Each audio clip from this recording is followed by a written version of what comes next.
grand le livre qui parle de vivre, lis entre les lignes, c'est drôle de signe. On reprend le projet de communication orale cette année avec la lecture des romans que les élèves choisissent. Oui, avec une emphase sur les romans québécois et canadiens. Tout à fait, toujours.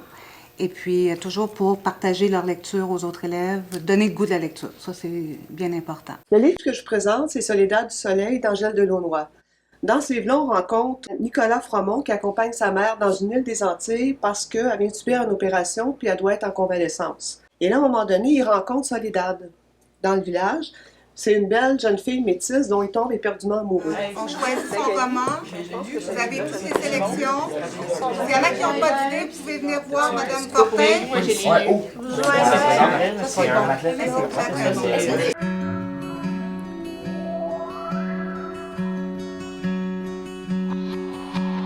Même avant le début de ce projet, j'étais personnellement un grand lecteur, mais je lisais principalement les livres d'auteurs connus tels que J.K. Rowling et Suzanne Collins. Mais grâce à ce projet, j'ai découvert plusieurs auteurs québécois et canadiens tels que Kenneth Appel, Christiane Duchesne, Jean-François Sénécal, François Gravel et Marc Desrochers. J'ai lu le roman de Madame Carol Moore, Le mort qui voulait ma peau. Souvent, ça se déroulait dans un cimetière. C'est pour ça que j'ai décidé vraiment de faire un cercueil.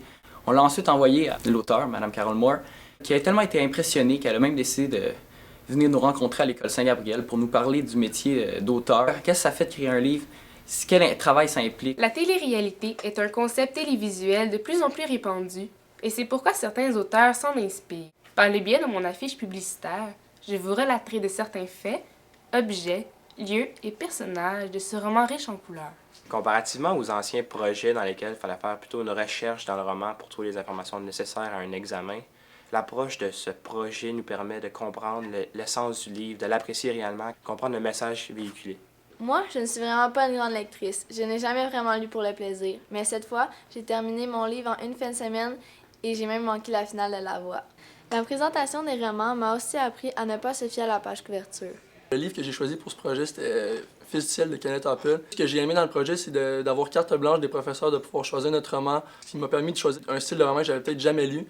Puis ça l'a amené, durant les présentations, d'avoir des présentations qui étaient uniques de chaque élève, que même s'il avait lu le même roman, il était capable de montrer différents aspects du roman et de la lecture. J'aime beaucoup la lecture, par contre, j'ai peu de temps pour lire. Après avoir fait ce projet, nous avons reçu une liste d'auteurs canadiens et québécois, ce qui nous a permis de connaître des auteurs d'ici. Le livre que j'avais lu, Double meurtre, de Nora McClintock, contient 2 romans.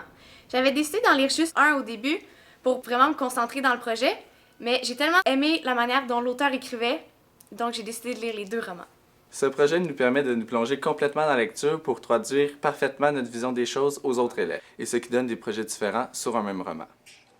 Hey, Madame Leduc. Oui, c'est vrai. Savez-vous quoi? Non? Depuis que j'ai lu mon premier livre de Radisson, oui? Je suis tellement rendu accro à la lecture. Ah, c'est vrai? Oui, même que je suis allé chercher le 2e livre à la bibliothèque hier. Oh wow, je suis contente d'entendre ça. Ouvre grand le livre qui parle de vivre, lis entre les lignes, c'est drôle de signe.